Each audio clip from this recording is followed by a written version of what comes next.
All right, let's go ahead and try to wrap up. This is going to be SAT Part 4, the fourth practice test of the 10 College Board tests. I'll go ahead and show you the link real quick. This is where I got it from. And yeah, we're almost there. We're counting down to 1, and then I'm going to try to upload a lot of reading material too, because I know a bunch of people are taking the test on the 7th. But there's so many more problems to go through. There's going to be as much practice as you can possibly get your hands on. Let's go ahead and hide that. So let's just dive into it, right? Let's start with this problem right here. So what are we talking about here? I see Ken and Paul. Let me just fix this. And is that good? No, 1 degree smaller. Okay. They ordered a sandwich at a restaurant cold, the price of Ken's sandwich. So already I'm making these labels, right? Ken. I know Ken and Paul are going to have something different, so we have to label them separately. And I see the price of Ken's sandwich was X dollars. Got it. And Paul's sandwich was $1 more. So pretty easy. X and X plus 1. Not too bad so far. Let's see what else they got. They split the cost of the sandwiches evenly and each paid a 20% tip. Okay. So each would be the same thing as both of them doing it, right? Like if they each tipped, when it's percentage, it's kind of it's all inclusive. So like if I did, say Ken did $10 and Paul did 20, right? And I said, okay, let's do it separately because maybe that makes more sense to our minds. Well, 20% of 10 is just going to be 2. And 20% of 20 is just going to be 4. So we could say that would be a total of 6. Or if I just added those two and got 30 and then did 20% of their total, I still get 6. So just something that's probably easier to show via, demonstrating as opposed to just hearing. A percentage is going to be applicable whether I do it to each of theirs or I do it to their total. So whatever you're more comfortable with, it's not really going to slow you down to do it to each or to both. I'm probably going to do it to both because I think that makes more sense to me. So what I would do is I would say their total bill would be 2x plus 1. And then if I want to do the 20% bill, remember how we're mastering percentages. I'm not going to do 20% because that's much cheaper than their bill. Imagine if you only had to pay 20% of your meal. What I would do instead is I would say 1.2. So remember, we always start at 1. If it is a tax, we add it. So if it's 20% tax, we add the 0.2 and it becomes 1.2. If it's a deduction, we subtract it. If it's a 20% discount, we go down to 0.8. This is going to help you in the long run. I promise you it's better than doing the times 20% and then add it back on. Just do 1.2, right? So I multiply that by 1.2 and their total bill is going to be, what is that, 2.4x plus 1.2. So really not too bad. We have a total bill here. And they say, which of the following represents the amounts each of them paid? So I love this with their word problems. They take you in one direction, they throw you back. They take you in one direction. They wanted us to combine it. Now they separate it. All I have to do is divide this guy by 2. And I should get 1.2 and 0.6, right? I think it's going to be C for this one. Let me just make sure. Yep. So yeah. Stay organized. Make your algebraic function or your algebraic equations. Do the percentage to each and then add them, or do the percentage to their total. You're going to get the same answer. C for this one. Let's see what else we got here. We got number 14. Oh, this is a really good reminder. You are going to see how many types of I problems. I would say 3. I would say there's 3 types of I problems that you could see. You're going to have the really easy format. The really easy format, I guess there's even a bit of a range there. Usually you could see like, 4 plus I in parentheses minus I plus 5. And all they want is combine like terms. We would distribute our negative here, and we should get 4 plus I minus 5. And those are going to cancel out. 4 minus 5 is -1. So this would be the easier type of I problem we would see, where it's just combined like terms. What would be another one? Another I problem. Okay, so something you really want to be aware of is I squared, because they tell you I. So what do you think I squared is going to be? Well, what's square root of -1 times square root of -1? And we can practice this, right? We can say, what is the square root of 2 times the square root of 2? And there's a lot of rules here. You either know that the radicals cancel out and you get 2, or you can combine radicals and continue the multiplication underneath the radical. You could say that's the same thing as 2 times 2 under a radical. Well, that's square root of 4, which also gets us 2. So whenever you're multiplying the same thing under the same radical, they just cancel out. So I could say, know that I squared is going to be -1. And there's one single problem I've seen across all the practice problems I've seen, an I to the 4th, to know that that is 1. And I'm going to give you a little bit of a hint.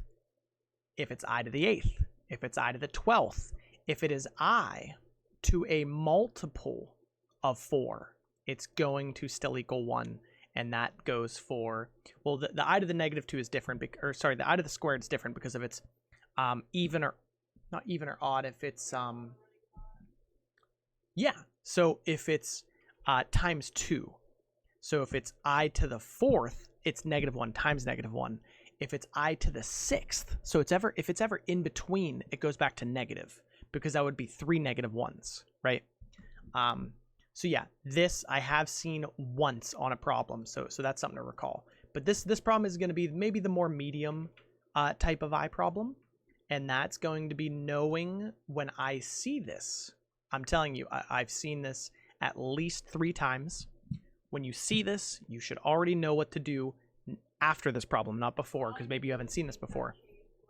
Look at my answers, right? When I glance at my answers, oh, I guess this is a little bit of a different one. I was expecting something different. Usually in your answers, you're going to see something like 4 plus I over 2. So what I was going to say, most of the time I see this I problem is they get rid of the i's in the denominator. Regardless, they want my answer to look like this. So they want it to be A is a number, B is a number. So an example would be like 4 plus 4i. So my point still stands. There's no i's in the denominator in either of the examples, right? So how are they getting rid of this 3 minus 2i? And here's what they do. We multiply by this kind of flip. So what we do is when we see i's in the denominator, make a note card of this, whatever you have to do to memorize this. We multiply it by, flip the sign, 3 plus 2i. 3 plus 2i. And you're going to see, once we distribute this, there's not going to be i's in the denominator anymore.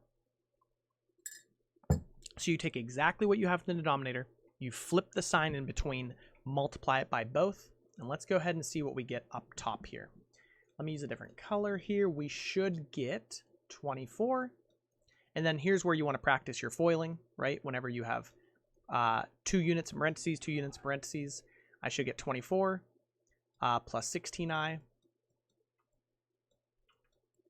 And then I should get -3i. And then minus, and then here's where the I squared part comes in, minus 2i squared. But you guys are experts now. You already memorized the lesson from before, so that just turns into, I squared just turns into -1. So that just becomes plus 2, right? Let's go ahead and simplify. 24 plus 2 is going to be 26. And then 60 minus 3 is going to be plus 13i, right? Okay, so that looks right to me. And then the bottom, what's going to happen down here, right? Let's draw our fraction. And on the bottom, we have same thing, 9 plus 6i minus 6i. So that's why you do that sign flip, because it cancels your i's out. And then the final one is going to be minus 4i squared or plus 4. And then to finalize, I write 26 plus 13i divided by, what's that going to be, 13? Just 13. And there it is. So that's kind of the trick. That's how you get rid of your i's in the denominator. This looks like it's going to simplify to look pretty nice. I think I divide both those by 13, and I get 2 plus I. And here's where it gets tricky. My a is this guy, so it's going to be a for this one. If they asked for b, that would be a 1 in front of the I, correct? So if they did ask for b, it would be 1. Let me just make sure this is right. Number 14, a. Yeah. Very good problem. You want I problems on your exam. This is super easy to memorize. If you need to practice it a couple times, that's okay. I should have mentioned before, another really good way to practice extra problems when they're more systematic like this, like you're not going to be able to practice some crazy geometry problems, but you could jump on ChatGPT. I could plug in, hey, give me an SAT problem involving an I where there's an I in the denominator. And they should be able to come up with a decent example for you. But yeah, got that one done. I don't know if I'll be able to finish this worksheet because I have to go, but let's at least do this one. This is one of my favorite problems, and I say that a lot, but you know, if I had to make a list of top 10, this would be on the top 10 list. So already, let's just analyze the top of this problem. Don't even look at the answers yet. I look at the top and I see a quadratic equation. I see an x squared. I see an x. You should already be thinking about something. Remember standard form, ax squared plus bx plus c. So I am missing this. I underlined my x squared, my x, I'm missing my c. Let me just make sure k and p are constants. P is a number. Let's fix their equation up above here. The equation should read minus, well, let's just write it all out just so it makes sense. So it should be x squared minus k over 2 x minus 2p equals 0. So what I did is I subtracted the 2p to the other side. Subtract 2p from both sides, I get 0, and I get negative 2. So now, the reason why I want it like this is if I ever need to compare it to like a quadratic function, I need my coefficients to line up. So I know a is 1, I know b is negative k over 2, right here, and I know c is negative 2p. Okay. So build those little kind of like uncomfortable habits where it's like, I don't like looking at that. I want to get my 2p over. What are the solutions for x? So what does that mean? Again, if you've been going through my other worksheets, solutions, x-intercepts, factors, right? They use a lot of different vocabulary, zeros. They are looking for when this graph intersects our x-axis, right? And again, if I had to draw a simple quadratic function, it's going to look something like, you know, maybe it looks like this. They're looking for these guys. There's so many ways we usually solve for x-intercepts. We usually throw it in Desmos, or we could factor. I look at this guy. There are 3 different variables. So Desmos works sometimes when there's an extra variable. Use that slider. No way this is going to work with a k and a p, because look at my answer choices. I'm not getting a numerical answer here. But I do notice when I look at my answers, what type of format is that? We've seen that before. This thing, plus or minus the square root divided by quadratic formula, right? So you are going to have to make a note card of this. You're going to have to memorize this. You don't have to use it very often because normally we use Desmos. Negative b plus or minus. So this will be the last problem I do, just so you know. Negative b plus or minus the square root of b squared minus 4ac over 2a. So this looks very familiar. This is going to be a mixture of not only did I fix my equation up above, but I glance at my answers and I know what they want. I look at that and I know this is a quadratic formula. It fits this perfectly. A little change I would probably do is I want to match their format. So I would probably separate this. Notice how it's not one big fraction. It looks like they separated this over 2a and this over 2a. So just a little change I would make. Yeah, okay. So let's just plug in our numbers and see if it works. Our negative b, so this is going to be a little bit odd. Negative, so b is negative k over 2. So negative k over 2 over 2a. So we know at least a is 1, so that's over 2. So there's a lot happening here. So let me know if you get the same thing as me.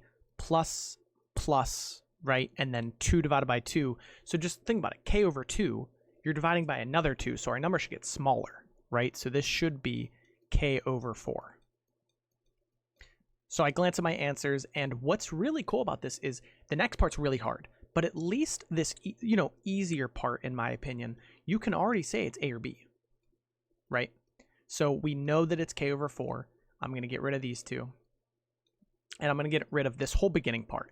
I'm going to get rid of the plus and minus because the next focus is this square root guy. This is going to be kind of hard to figure out. So let's try.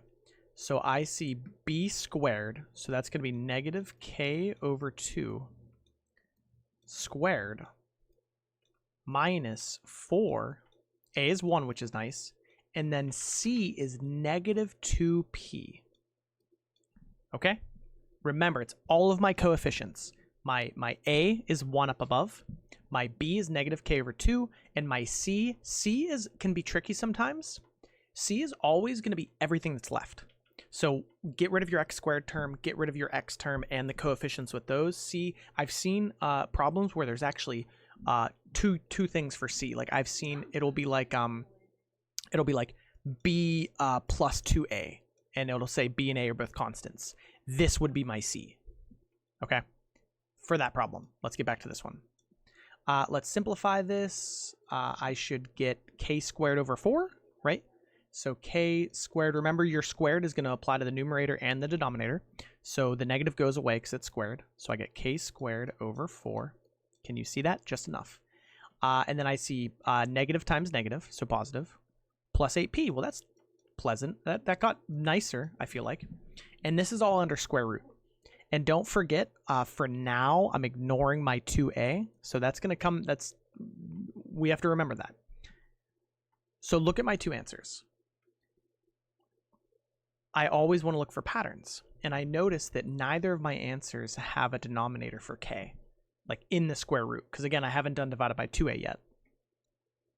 So this is where we want to build. I'll write the 2a off to the side so we don't forget that. So we still have to divide by 2a. I want to build this system where I see what's wrong. I have no denominator for my k, so take it out. I'm not going to be able to take this out of the square root necessarily, but underneath the square root, look, I just take out 1/4. And look at the nice little k I get now. Now I just get k squared. But remember, when we factor like this, you have to take it out of everything. So if I take 1/4 out of 8, this should turn into 32p. And sometimes it's harder to do the factoring than to fact check. When I check this, when I redistribute that, I get k over 4. And then what's 32 times 1/4? That gets me back to the 8. So it's almost easier in hindsight to see, oh, that does make sense. But if you've been watching all these practice tests, you've noticed this has happened 2 or 3 times where we have to do this very odd factor out of my whole problem, and then it makes it look like one of my answers. So if you were panicking, you can probably already answer B here, but let's just finish it, right? Yeah, that was the tough part. We took the 1/4 out. I'm going to erase this stuff. And what's cool is we can get rid of that 1/4 because I don't see it under the square root. What's the square root of 1/4?